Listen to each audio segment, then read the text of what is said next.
Today's video is brought to you by Very Good Presets. Check out the link below and use the code DAVE for 10% off any purchase.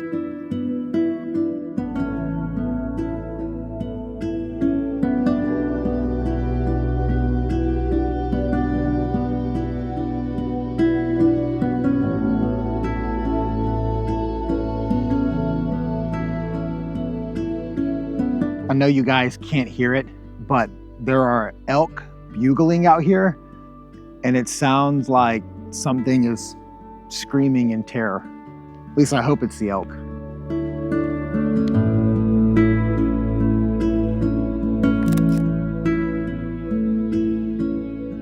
Well, what's up guys, and welcome back to my channel. Today I'm out here on the coast. I'm at Point Reyes, and I've got this beautiful ranch scene here in the background. This is a ranch from the 1800s.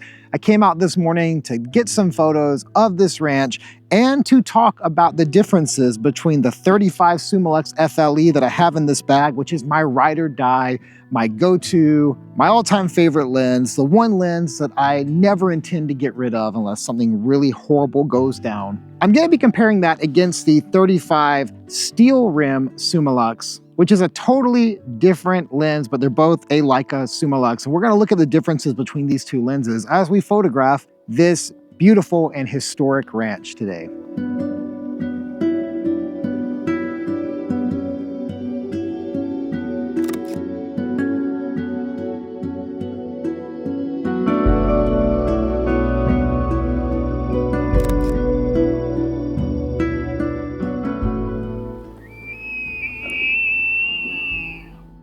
Oh my God, they're so loud.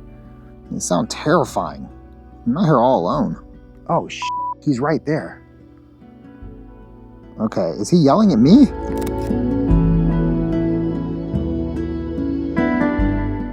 He's looking right at me and doesn't look very happy. Wow, no wonder he was so loud. He's literally right here. Here, hold on, let me show you. Straighten this camera up a little bit. Of course, there's this little bit of a trail here. I'm gonna come down it just a touch to this spot. Just to get a little higher.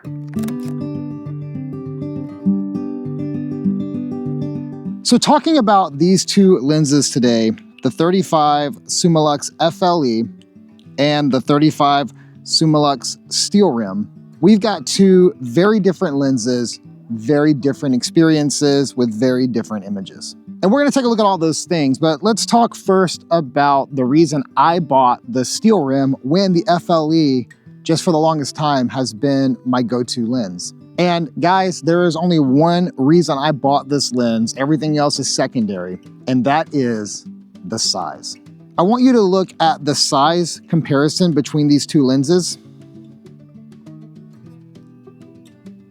Just holding them side by side, you can definitely see that they are incredibly different in sizes. This is not a large lens, but this is a tiny lens. And it's gonna get even more noticeable if we strip these lenses down. So I'm gonna take off the hood, and I'm also gonna take off the filter. Do the same thing, I'm gonna take off the filter, and let's look again at the size comparison between these two. Even stripped down to just the bare lens, the steel rim is significantly smaller than the FLE. And if I level them out, you're going to see that the steel rim is about half the size of the FLE. And that is significant when it comes to how you carry your Leica M camera. So the size of the 35 Summilux steel rim is ultimately why I got this lens. When I'm composing a shot, I'm very much just looking for balance and symmetry. And I do a lot of landscapes, and one thing I feel like that happens in landscapes with a lot of landscape photographers is that they try to create layers instead of balance. So my shots don't always have like this flow of like foreground, midground, background. For me, it's more just about symmetry, balance, and the proper use of negative space. On something like the Summilux, at 1.4, if you were to create a little foreground, you get a very pleasing render because of how out of focus that foreground is. So these shots at 1.4, they're gonna have a little buttery magic to them.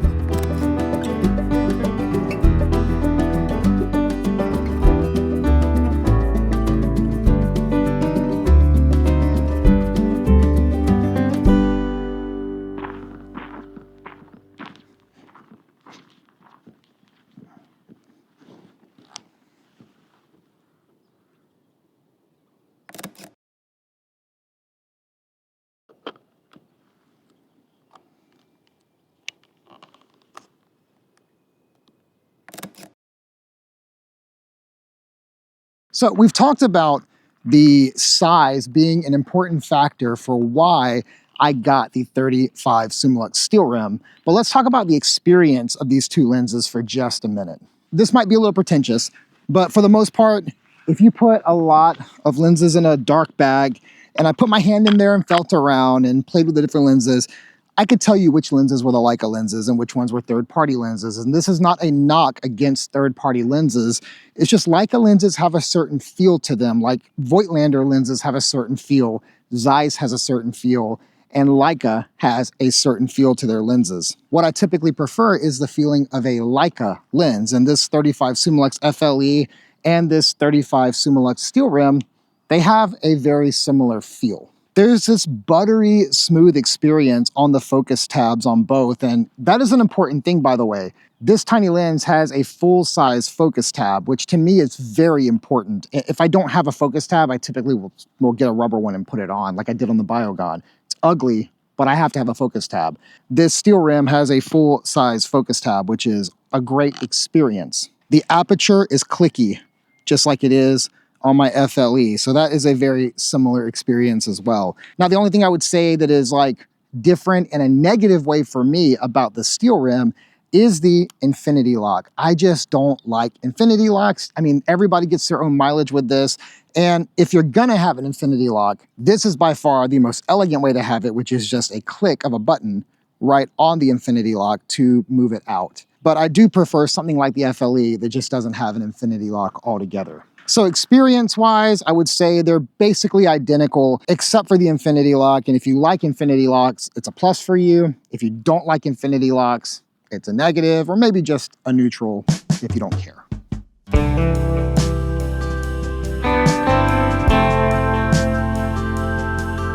I really like this composition, and there's an opportunity here to do something really nice. So like all these vertical posts, if we can find a way to get some balance left and right, top and bottom, and then get some symmetry and balance in these posts, we might have a chance to have a really, really cool photo here. Let's see what we can do.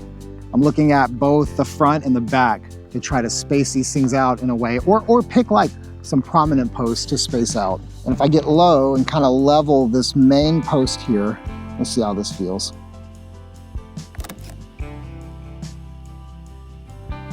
Let's change out our lenses by turning the camera off first so that shutter curtain closes, doing what we can to avoid dust, burner shot, so I'll know I switch lenses without having to look at the metadata. All right, 1.4, let's get back down, let's space those out again.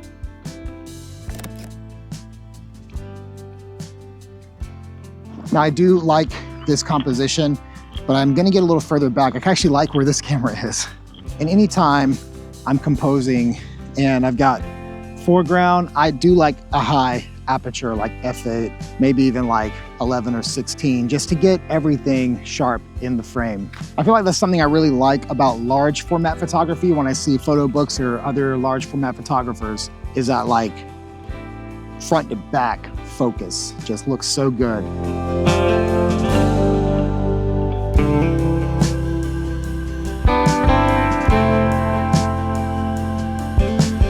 As we move to our next spot, I just want to like take a minute and address a landscape photography thought. Because, you know, we'll call this landscape photography because it kind of is landscape photography. Even though it's not pure landscape, there's a human element, still landscape photography. There's like a technical way to do landscape photography, which involves like focus stacking, gradients, you know, all the stuff that you might see if you go out somewhere and there's like dudes lined up with big bags with a lot of gear. That's not really the style of landscape photography that I enjoy or do. I kind of just like the be there, be in the moment, get the shot, and it's okay if the foreground is soft or your centered focus on something like a building or a flower or whatever it is. Like, you can do landscape photography without having to have 100 accessories. Just wanted to put that out there.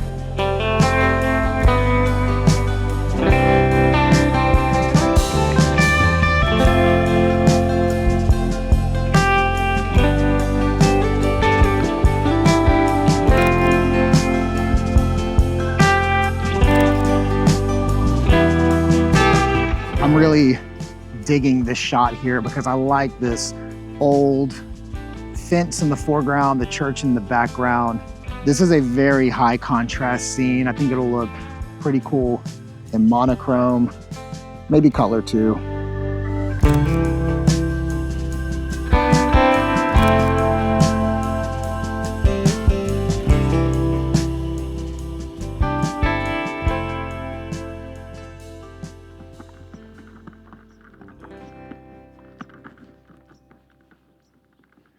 The way the light is coming in on this window is really cool. Just have to get it at the exact right angle though. We're gonna try to flare the sun with this window here. Try.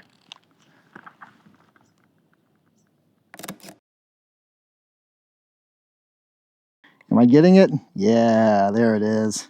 The steel rim has this really cool flare. It's a rainbow circle, whereas the FLE, I'm gonna make the FLE flare. The FLE flare is a little more to the side. There it is. Gonna come back just a touch. The FLE flare is like more of a side streak, whereas the steel rim, it's that rainbow circle. But you only get that at 1.4, which kind of sucks. I wish I could get that same flare at other apertures.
Okay, so let's talk for a minute about the character you've been seeing. When it comes to the FLE, this is a very modern looking lens. When we say modern, we're talking about not having a lot of glow.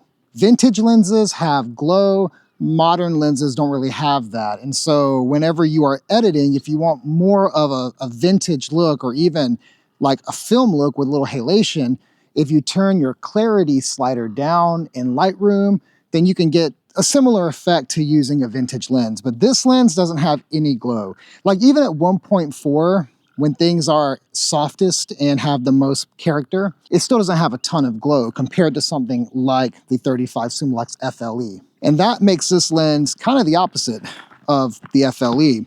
This lens has a ton of glow. If you're shooting through some plants, you really see that glow more predominant than just shooting, you know, open scenes like this.